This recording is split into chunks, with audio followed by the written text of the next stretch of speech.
it's me, Rachel from Wilding Studio, and today I'm going to be going live with Lou from Spark Social. We're a branding and web design studio based in South Devon, and it's really nice to see different ones of you joining us. So I'm just going to see if Lou has...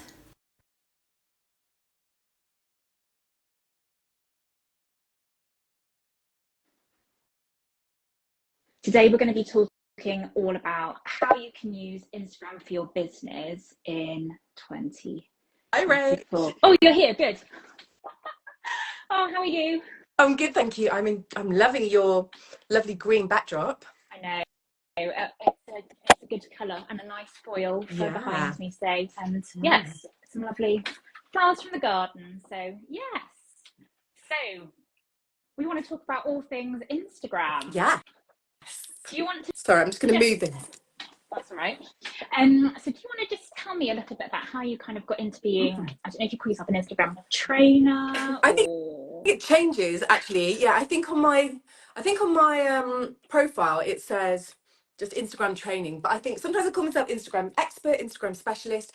But how did I get into this? So for anybody watching who doesn't know me, I'm Lou Chudley, otherwise known as Spark Social, and Instagram training is what I do. And thank you, Rach, for inviting me today. And how did I get into this? So in 2017, when my youngest child...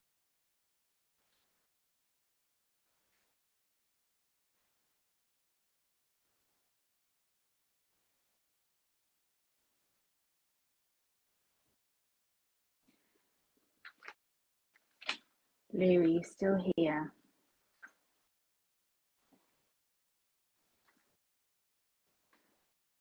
I'm not quite sure what's happened. Oh.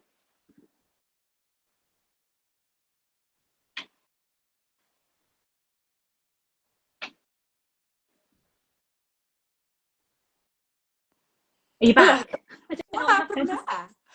It said that the live had ended. Oh, it was really weird. Well, there we go. I don't know. I didn't touch anything, so I'm not sure what happened there. But yeah. Okay, I'm not going to touch anything. So, yeah, I think I was just saying that, 2017, I wanted to go back to work, and I did a course called Digital Mum. So I retrained as a social media manager, and for a year or so, I was working freelance, looking after all sorts of different clients on Facebook, Twitter, Instagram.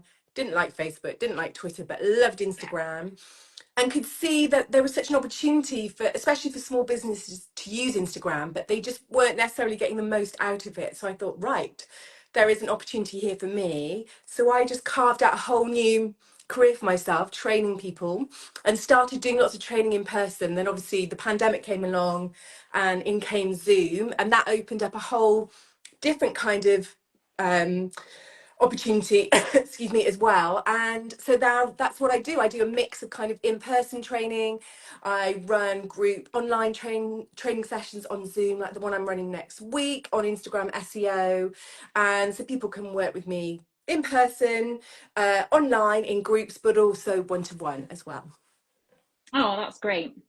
So today I wanted to sort of pick your brains a little bit about how people can use Instagram for their business. And I think a really kind of big pain point that I've really noticed is people often say to us, but how do I find where my ideal customers are? And how do I kind of tap into that? Because there are millions and millions of users. But yeah, how do I find my people on there? So I would love to kind of get into that with you. This is like probably the most important question that you can ask yourself when you start to use Instagram or any social media platform. And I think the starting point has to be going back to really thinking about, before you even start making content, is that really thinking about who is it that you're trying to talk to and who you're trying to attract. Because obviously there are 2 billion users on Instagram, but you don't want to be talking to 2 billion users. You don't want your content being shown to 2 billion people, because that's just going to be fruitless.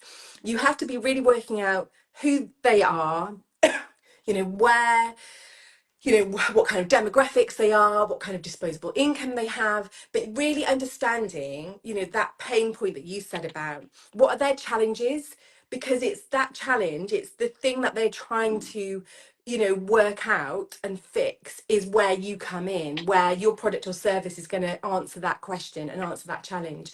And I think the better that you know your ideal customer, the easier it becomes to make that content that's going to resonate, with them, and that they're going to be able to find much more easily if you're actually talking to them in their language about the challenges that they have. So I think really getting to know your customer, and then being really super clear about what your message is. What is it that you do, how you can help people with your product or service, and then how can they buy from you, book your service. And it sounds really simplistic, kind of boiling it down to those three things, but that's what your messaging is. And I think being really clear on what that is, and whatever part of Instagram that you're using, whether you're posting images, reels, carousels, you're using stories, you're using a broadcast channel, that just being making sure that that message is really consistent. That's Mm, a really great way to be reaching your target audience. And then I think once you're doing those things, it's then thinking about Instagram SEO, which is timely because this is what my online masterclass is about next week, which is something I think lots of people aren't really very familiar with. yeah. And that for a long time, people would be kind of really putting a lot of energy into hashtags and thinking, right, this is the way that people are going to find me. But Instagram has evolved, and your audience has evolved as well. All of our audiences, whatever it is that we're doing, have become so much more sophisticated and savvy, and they are coming to the platform and using it like Google. And and I don't know if that's how you're using it as well, Rich, but people are going to the search tool, searching for what they want in the same way they would on Google. So you've got to be helping Instagram to show your content to those people. It's about, the algorithm's job is to match up whatever people are searching for, and you've got to, it's got to find that content. It's crawling all over, the millions of bits of content that I post every day to Yeah. match up to those search inquiries. So, if you're not thinking about Instagram SEO, you should be, if you're trying to reach your customers. But for me, I know the best way for me to have grown using this platform to reach my customers is collaboration. Whether that collaboration is something like this going live, or you're using the invite collaborator feature, or sometimes just people, a simple app mention, a recommendation, or people sharing your content on stories. That's been the best way for me to grow, an organic Mm, way for people who don't know about me yet to find out about me. And it's got that layer of social proof that people need to help them to make that decision, whether that's decide to follow you, or whether actually that's to decide to make an inquiry, or actually to buy your product or service. So collaboration should be right up there, I think, in your strategy. That was a very long-winded answer to that question. I don't think I stopped to take a breath. yeah, but no, it's helpful, isn't it? Because actually, like in real life, not on a social platform, yeah, how do you find out, you know, who to use for various things? You ask people, don't you? And so I think it's about, yeah, using the app in a really collaborative way that feels quite generous as well. Yeah, I think, with mentioning, with referring that way through there, and also not just being an observer probably as well, because it's really easy, and I know that I fall into the trap of this where I just consume and I yeah. forget to like and comment and tag people Mm, and things and think, oh, I think you'd like this person, but actually using the app that way does yeah, mean that you introduce other people, doesn't it, to yeah. content that you think will be helpful. So I think doing that. being Absolutely. I think, and being social and being generous, being generous with the kind of content that you share. We both share this kind of content where, we share tips and advice. That's a lot of what my account is about. And, Instagram, in its wisdom, likes to change things all the time. And so, unless you're following somebody like me, you can quite quickly be left behind. But whether, even if you're a product business, that kind of generous content is about enabling people to work out how they could use your product, how they can look after your product, how they can style your product, where they could use it in their home. That kind of valuable content isn't specific to a service business, I think. um I just had a thought in mind. It's just gone. Oh, I know. I was thinking about testimonials and reviews and about how important they are on Instagram. Like you said, offline, anything that we want to buy, we're probably looking for a review from somebody. So don't forget about how compelling testimonials can be on Instagram and reviews, and be asking your customers to, I've just actually asked one of my clients to film a review for the SEO workshop that she did in March, and she's just filmed a quick 20-second testimonial that I'll share later in the week. That kind of content is so compelling because that is what our customers need to hear from other people who have used our products and service. And it's just a great way to be driving those decisions. Yeah. Oh, that's really helpful. So, in terms of like tapping into different communities and things like that, what have been some of the best ways that you've kind of found for So in terms searching? of growing, and actually, I realised there was a point that I was going to say on that last question. One of the ways actually that I found this year is a great way to grow your Instagram community is actually doing some things offline. So I've been making a real effort this year to do some networking, so Mm, completely kind of offline, but trying all sorts of different networking events. Some that have been really good, some that I wouldn't go to again, but I'd really recommend it. I know it's not necessarily easy for everybody to get to a networking event, but I think it's a brilliant way of getting in front of new people. And so if there are networking events in your area, just kind of give them a try, give them a whirl, because I think just getting in front of people in real life and telling them about what you do, and then telling them that you're on Instagram, is a really great way to grow your audience as well. But I think once new people have found you, your job then is to really nurture that connection, because the best people for you on Instagram are the people who are already following you. So as soon as new people start to join you, you might have had a reel that's gone viral or been really successful. You've then got to be able to convert those people into actual cheerleaders for your brand or actual paying customers. Because I think this is the thing with all the chat about content going viral and how many views something's got, or how many likes a post has got, or how many followers that we have, that actually it takes away and distracts you from the fact that really you don't need hundreds of thousands of all of these things. You just need a core audience of a couple of thousand people who are invested in what you do, are cheerleaders for your brand, and who are return customers who can recommend you to their audience. So really nurture those connections that you've got, and also don't forget about how important your Instagram stories are for cultivating that community. Because once the new people have come in, wherever they've come from, maybe from a reel, maybe because somebody shared you, use your stories to really get closer to those people, because those people who are watching your stories time and again, if they haven't been a customer, this is the place, this is the opportunity that you've got to kind of warm them up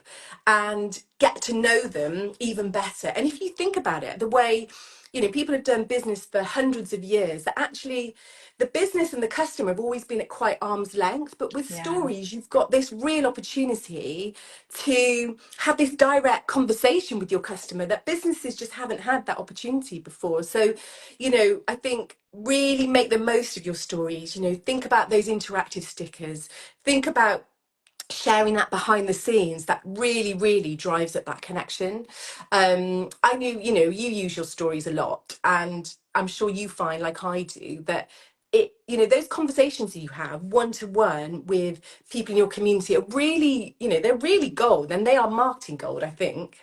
Yeah, I think what I've found with it in terms of different content does different things, doesn't it? Mm. And so reels are absolutely brilliant when I look on my insights, because we've been sort of Mm. experimenting with trying different kinds of reels, because I've had a bit of a love-hate relationship with them. So we've been trying all different kinds of sort of things to see what will resonate. And we've not had any sort of viral success, as it were. But actually it's been really helpful, I think, for seeing, yeah, what people Mm. have liked, engaged or followed from. And that's the one, isn't it, that Yeah, kind of puts you in front of all of the new people. yeah. So my reach on those is like, it shows it, I think it's, when you look at the sort of section, it's mostly to non-followers. Okay, But then that's yeah, really so good. that's what I'm seeing there. I know it's different for everybody, but then I think my sell posts or static posts, those are mostly shown to my Mm, audience first. So that's where actually they can do that. But then my stories, it's only a really tiny percentage of people, but it's only my followers that see yeah. that. And so I think you're right. I think just in terms of understanding what the content is doing and where Mm, you can have more of those intimate yeah. sort of stories and connections and sort of building that community is really important. So I know that when I do my educational kind of tippy bits, that really I'm just wanting to speak to the people who already follow me and are Hmm. then gonna hopefully it's going to help them. Hopefully that's why they're there. But Yeah. the stories, yeah, definitely that's where you then start having conversations with people in a one-to-one. Yeah. And I know that that really getting to know you through your stories gave us confidence to sort of book you to do an audit and also then to yeah, book lots of different workshops and things like that. So I think that that definitely sort of builds that confidence and resonance, doesn't it, with Yeah. people? I think there's two things there that you said. It's the testing out different kinds of content and really understanding that each bit of content that you post isn't necessarily being posted to achieve the same goal. So like you said, you're posting your reels and it's the insights are demonstrating that you're reaching more non-followers, which is great because it's all about driving that brand awareness, and that those carousels in particular are great for sharing that valuable content that people are likely to save and share to their network, which is really great for that social proof. And then your stories is all about nurturing that, your existing Mm, community who really are your kind of best people on Instagram. But I think, and don't expect the same thing from yeah, each bit of content. um, and also don't, particularly with reels, we hear so much about, oh, try this trend, and I know we're going to talk about trends in a sec, and it will blow up your reel. That try not to be so focused on that you're forgetting actually what chimes with your ideal person. You yeah, could post a reel and it blow up, but is it actually being seen by your ideal customer? Is it being engaged with, or is it just being viewed multiple times? That, it can be a bit of a poison chalice. I think mm, sometimes that you can have something like go viral even when it's relevant to your business, and it might bring you people, but that doesn't necessarily translate into real, true, authentic engagement. Um, but reels undoubtedly are, the content that Instagram is going to push the most, but also it's probably where you've got the most creative freedom as well. And there is so much that you can do with video. Whether you're a product business, a service business, video is your way to kind of bring your business to life and to be sharing every aspect of your business. And on that, I think, what you were saying about having met me on stories, I think visibility still is right up there with, should be part of your strategy of, that's the best way, when people have started following you, for people to remember you and keep coming back. Because it's one thing kind of maybe they started following you from a reel, but for them to kind of keep coming back and be reminded of you and what you do, that visibility is so important. And I think it's an analogy that I share all the time. But remember the way that people have done business, for hundreds of years, that this kind of idea of like a corner shop, that people come in and they're not always necessarily looking to buy, they're just having a little look around. They yeah, might just be coming in because they want to chat, they might want to have a chat with other people that are coming in the shop. And that every time you are visible, and that your business is visible, and that you're reminding people about what it is that you do and what your brand values are, you're just adding these layers every time that helps people eventually to make these buying decisions, and that, the recommendations that they give to other people in their network. So, you know remember that that visibility is important. It doesn't matter how much you think, you know I want people to say, look at this beautiful glass, would you like to buy it? Actually, your product isn't enough. Having a brilliant product or service isn't enough. People really want to meet you. I think that's so important to remember. yeah. There's a lot of faceless kind of marketing at the moment, and I don't know. I just kind of it doesn't resonate with me. I know that I'm not their ideal customer. I Mm, know that a lot of people do really like that kind of look, but for me it's so important to get to know the person in the business. I yeah. know when I like click on people's Instagram, I can't find their name, just even their, Mm, or you go on their website and I think, well, who are the people running this? I yeah. want to kind of get a sense of who's in the business. um how many people, where are they even located? Like, I want to know that. That's an important kind of thing to me. So yeah, I think having that personal connection, you've got, yeah, trust is I sort of think, up there as a sort of key thing yeah, for me. this idea of faceless marketing is really, like, in terms of like buying psychology, it's bonkers, isn't it? Like, I'm just fascinated by it, you know. And Yeah, it's probably yet another trend that's going to reach its peak and then just disappear into the mist, I think. But it's incredible how persuasive a trend can be like that, you know. But I think, you know, for your customer, if you know your audience well and you know that they want to know who the people are behind the business, faceless marketing is one of those trends that is just not going to work for you, I don't think. Just going to have a look at the comments. yeah. There was a Oh, few so there, weren't there, about building things sustainably. I think Iris Organics had something there yeah. about not wanting people to follow you from reels and then not buy from your business. So that kind of sense of, yeah, attracting the right kind of people, but the people that are going to buy from you. Yeah. I think that's really important.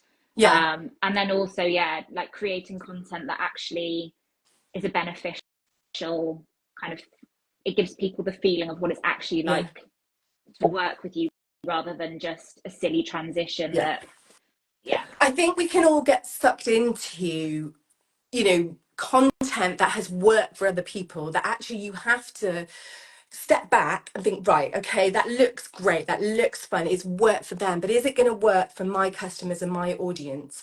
Sometimes I think on Instagram, simple, keeping things simple and easy is the best way. I really 100% believe in video. I think video content is probably the best way that we can all kind of communicate what we do and bring what we do to life. But I think, we can all be using video in completely different ways.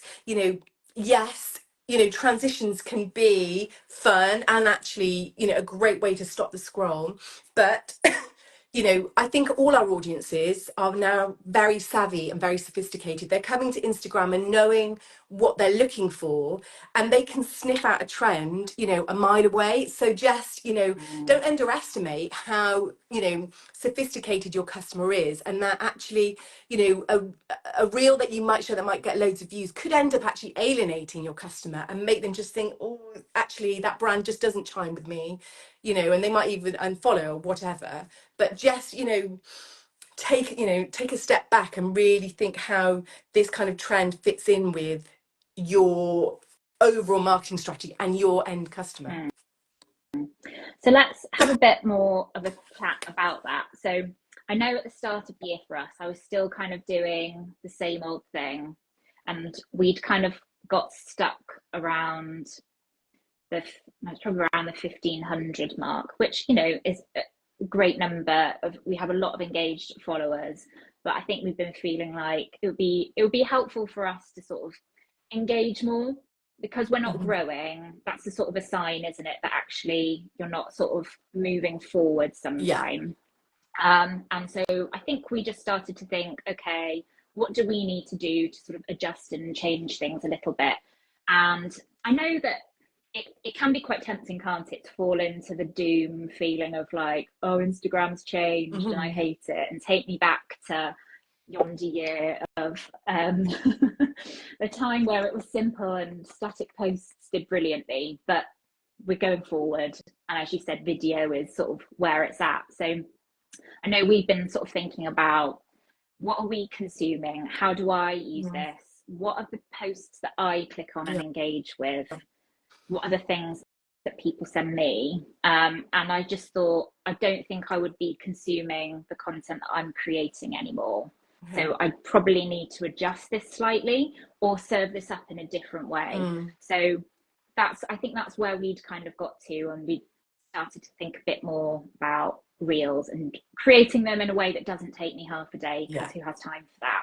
Yeah. But I'd love to hear more about kind of what you think's working, or what you think is a good way for people to sort of approach content creation. I think you've said something really interesting there about how you could see that you've been creating your content in the same kind of way and it just wasn't necessarily achieving the same results. And I think often what I will see as kind of feedback about how people feel about Instagram is they'll say, but this used to work. Why isn't it working now? Why does the algorithm hate me? Yeah. And actually, it's not about the algorithm hating you. What it is actually your audience has moved on. As Instagram changes, you know, your customers, your audience are becoming more sophisticated and savvy, and they're knowing what they want, but also they know what kind of content that they like, but also their tastes are changing all the time. So if you're kind of still creating the same thing and hoping that it lands in the same way, then, you know, it's not going to work. So you have to challenge yourself and think, right, as you have done, you know, you and Simon decided, right, we're going to try something different. And I think always trying out new ideas, some are going to work and some aren't, and that's the point of kind of really analyzing your Instagram insights and seeing, right, you know, how, what kind of engagement did we get, what got saved, what got shared, what generated new followers, what drove people to tap the link in our profile, what drove people to actually go to the profile, and spend time doing that and trying new things. And actually, you know, we've talked about trends in the run up to this, and I think you know, trends are something you should keep an eye on, you know, if you want to kind of keep Yeah. up to date. But then it's making that decision, right, is this trend going to be right for our business, as we were just talking about just now. So I think in terms of content, reels, you know, is always going to be the front runner in terms of content, because it's the best way to engage a viewer, particularly if you are using hooks, you know, using some text at the start to kind of grab your viewer in. But amongst reels, there's a myriad of different kinds of trends. And I think just remember, as with trending audio on reels, you know, any trend type of reel is going to reach its peak and then drop off the cliff. And if every time people are opening Instagram, it's the same kind of trend people are seeing, they're just not going to engage with your content. But really think about the kind of reels that you're making. You know, if you're a product business, have you tried stop motion? You know, I as you know, I absolutely love stop motion, and I think it's a great way of creating scroll stopping content. You know, are you filming your reels in the same way? Could you be kind of changing up the way you're creating your videos? And there are some brilliant simple reels out there on Instagram that are just kind of scroll stopping because they're just filmed in slightly different ways. So maybe explore that. Have you been using carousels? You know, if you're just relying on static images, you know, think about how you could bring new content in. There are trends. I think, like we said at the start of this year, there was this big trend for faceless marketing that I'm seeing definitely less and less of. So I think that's maybe reached its peak. One of the trends that I think everyone probably is noticing at the moment is on stories, is this add yours Yeah. templates. Um, I have to say, up until now, I haven't been keen on the add yours template. I feel like, and I feel like I'm the only person that is a bit negative about them, but I feel like there's this element of kind of chainmail. You have to be kind of my age or older to remember chainmail in the 80s. But it's because when you're using the add yours sticker, you're kind of piggybacking onto the back of somebody else's story. And Mm, I think, you know, original content really is the best way, you know, to use your stories. But at the moment, what people are saying, it's kind of anecdotal, but that when people are using the add yours sticker, that they're getting high views on that particular yeah. story. So again, it's a bit like going back to the reels, having a viral reel. Just because something's got high views on a story doesn't mean it's necessarily engaging that viewer. It's just been shown to lots of people. So I think if you're going to use an add your sticker, just make sure again that that template chimes with what you do. It aligns with, I'm seeing some bonkers ones, as I'm sure you have, that Like I the just dog swipe Vogue past. ones. The Vogue one. I mean, Yeah. it just, you know, and people are just using it because I think maybe it's human nature that we just kind of jump on these trends. But I think just be discerning in what you're sharing and don't just jump on a trend, you know, just because. I think, you know, going back to the Instagram SEO, it's not a new thing. Instagram SEO has been around, you know, for 3.5 years or 3 years. End of 2021 it came in, but because Instagram doesn't like to kind of broadcast these things, it expects you Yeah. to just kind of work it out. You know, if you're implementing an Instagram SEO strategy, that's a great way of reaching new people. And it's not about hacks, it's not about hot tips, it's just something strategic that you can do to help your content to reach more people. Well, I'm just noticed we've got some comments here. As a new business, do you recommend an Instagram business account? Yeah, absolutely. Elmwood Devon. Yeah, I think if you are a business account is what you need rather than a creator and rather than a personal account.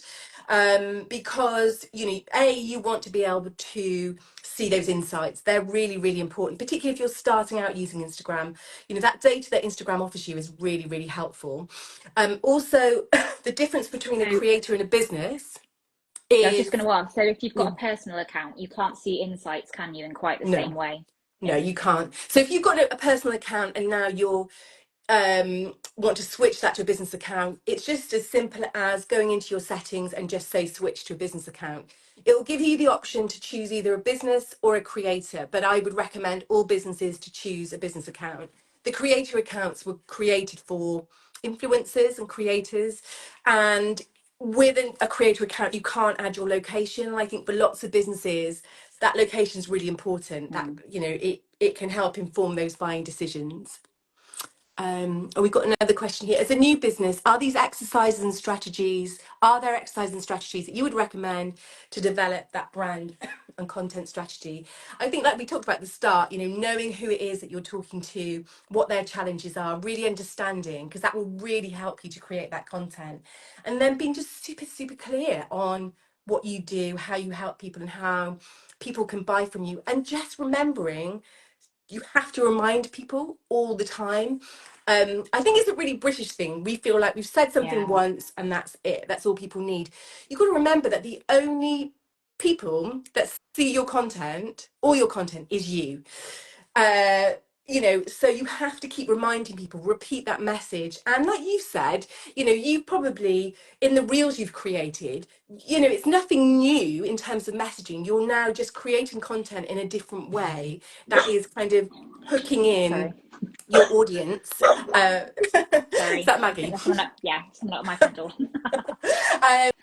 So, and just keep it easy and simple. Don't make it complicated for your customer to work out who you are, what it is that you do, and especially the how to buy from you. Just do not make that part Yeah. complicated.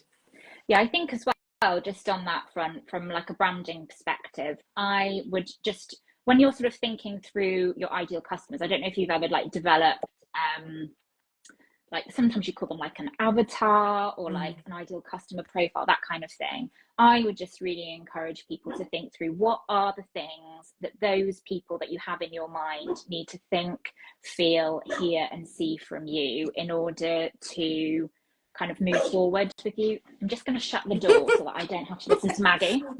Poor Maggie.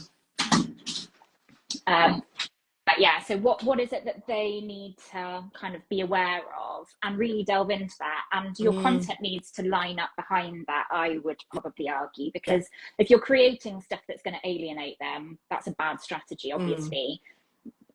So you want all the time to be thinking about, when you're creating stuff, oh, I'm thinking about this particular Yeah. person and making the content sort of for them. So if you've got different strings to your bow, because most businesses, they have different pieces of content, or things within them, like different products or services that are aimed at different people, aren't they?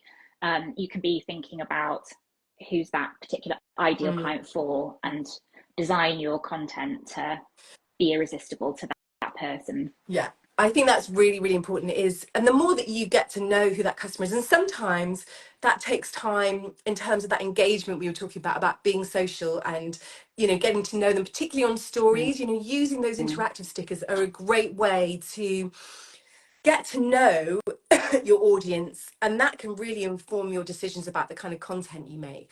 But also what's super important, I think, is making people feel like they are part of your community on Instagram. If you want people to recommend you to their network, um make them feel like, like you said, Rach, that you're making that content for them, that it's speaking to them, but also that you have their best interests at heart as well. I think Mm. is really important. We've got a question here from Natasha. Hi, Natasha. Could you explain a little bit more about SEO for Instagram? So, SEO, you might be familiar with, when it comes to your website, and they are kind of two different things, although kind of interconnected.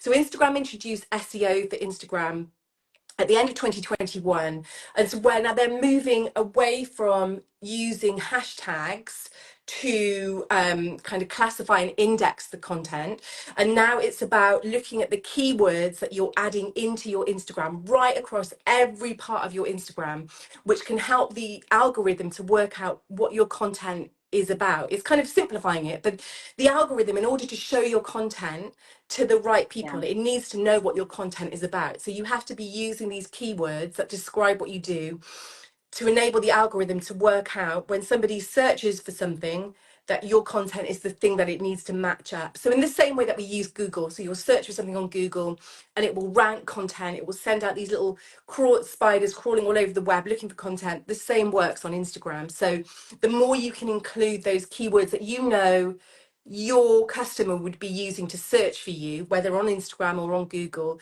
the more you're adding those keywords in, the more likely your ideal person, your ideal customer is going to be able to find you. But Yeah. So I'm like kind of for simplifying it. But yeah. So like for Natasha, she if she starts in her captions on her reels or her posts and things like that, including things like garden design, yeah, North yeah, London, those kinds of things there, that just yeah, helps people if they typed into the search result at the mm, top, garden yeah, designer London or North London yeah, or something like that, you'd yeah. be hoping that her content, if she's using that often enough, would Yeah, help to yeah, and it show helps that. also the algorithm to get to know you. You know, if you're continually making sure that your content and your bio and your alt text descriptions, including those keywords, the algorithm learns over a period of time that that's what your content's about. So, you know, and actually, did a post today about hashtags because I think lots of people are still using hashtags in the same way that we did, say, Mm. pre-pandemic. But I just don't think people search for content using hashtags. What Instagram uses the hashtags for now is to help it to work out what that bit of content is about. It's about indexing and classifying so it knows who to show that content to. So if you've made a post and it just says, for example, for Natasha, hashtag gardening, that's so broad. But if you had, you know, hashtag urban garden London, you're going to be helping the algorithm much more effectively to show your content to your specific audience in North London. Oh, brilliant. And just a little plug for that. I did lose last SEO workshop and it was really helpful. And I immediately went off and changed things in my bio. Ah, And yeah, just in terms of now when I create content, I have a bit of a mind to thinking, how am I going to do this and what are the words I'm going to sort of pop in? So oh, it thanks, was Reg. great. So I recommend that. Thank you. Cool. So I think overall, what you're sort of saying as well, sort of within that, in terms of thinking about strategies and trends, is probably to just try them out Yeah. a little bit more as well I and think test testing out things. is such, you know, a good way of working out what works and what doesn't, so you can do more of the stuff that works and kind of bin off the stuff that doesn't work. But I think it's seeing Instagram as a long game. You know, Yeah. sometimes you might have a piece of content that, you know, just does really, really well, and then the next thing might not do quite so well. And, you know, don't have unrealistic expectations of how your content's going to do, because it's a, you know, it's not a linear thing, you know, it goes up and down. So just test things out, and like you said, you know, just try new things. Doesn't necessarily mean jumping on every trend, but if you've not been using reels, or if you know, you have been using reels, maybe try using them in a different way. If you've not been using carousels, if you've not been showing up and being visible on your stories, you know, and if you realize that you're posting content but you're not necessarily being very social, there's a huge opportunity for you there in terms of connecting with other accounts on Instagram, brands, businesses, influencers who are aligned to what you do, but they just, you know, might have more of your ideal audience amongst their, you know, following. And by connecting with them, it's a great in, isn't it? You Yeah. know, leaning in on somebody else's audience. So really think about how social you are and how much you engage, because that engagement is still really important. Mm, cool. So there were just a couple of other questions. I think we've probably answered one of them, but there was a question that I had in my story stickers this week that somebody asked, which was tips for basic branding on Instagram if you're a new company. Oh, this is a really good question. So what I use is an app called Canva, and I recommend it to everybody. And Canva is, how would you describe it, Rach? It's like a graphic design tool for people who aren't graphic designers. Yeah. And there's a desktop app, Yeah. and then there's a mobile app that you can kind of, I do all my creating on the desktop app, and then it syncs to the mobile app and I download. But it is brilliant. I've got the pro version, but there's a free version that you can have a play around with, but you can upload your brand colors, your logo, and there's all sorts of different templates. And I think, you know, having a cohesive brand on Instagram is really important. And obviously this is more your area, but Canva's a great place to start. And obviously the next step is, you know, to work with somebody like Rach at Wildings to develop, you know, a professional brand look and feel. But Canva is a really good place to start, I think. And it's easy and simple, you know, to have that consistent branding in your Yeah, Instagram. I think that's probably the main thing is to not overcomplicate things, keep it simple, choose a couple of colors and just align yourself around that. Uh, don't, yeah, basically avoid like a magpie syndrome where you go, oh, that template looks really nice. Oh, that Mm. one looks nice. And trying lots of different things. Try and just use sort of similar things. And yeah, be consistent. So when people look at that content, they've got that brand Yeah, recognition. I think that's probably I really think that key. that consistency is important, isn't it? Because I Yeah. think, like you said, magpie can be magpie. I'm giving it any name. Canva can be very magpie-like that. You think, oh, that looks shiny and new. I'm going to try that. But actually, you know, when people are opening your Instagram, you want to make sure whether they're seeing a piece of content just on its own in the feed or whether they're landing on your profile, that it's not 68 different fonts and different colors. That, you know, there is a consistency of branding there, and also not just on your Instagram, but that there's this invisible thread that connects everything that you do, your website, your Pinterest, your newsletter, your Instagram. There has to be a connection and a cohesive look, I think. Hmm. um Yeah. so But I think Emily, when you're just yeah, when you're just starting out, it can feel quite overwhelming, I think. And you can feel like you've got to do so much stuff, but I think keeping things simple is yeah. the best idea. Yeah. So Emily Hilliard, Garden Designs, has got a question. Do reels need to be videos or do photos also work? It's a really good question. So you can, of course, excuse me, make reels from photos, but there is nothing beats, you know, a short clip of video for really bringing what you do to life. And particularly for you as a garden designer, Emily, I think, you know, being able to capture your work from the design process, you know, all the way up to, you know, the garden design in real life, you know, getting into that habit of capturing footage as you go, you know, taking photos, capturing footage. I was going to realize my phone is there, you know, making sure you're filming, you know, portrait rather than landscape. But you know, a short bit of video is, I think, I don't know if you agree, Rach, is always going to be more compelling than just a static Hmm. image. But you know, there is no problem, you can make reels from photos as well. Yeah, I think something I tried last week and that had actually quite good engagement was I'd sort of film myself a little bit at the start. Now I absolutely hate filming myself.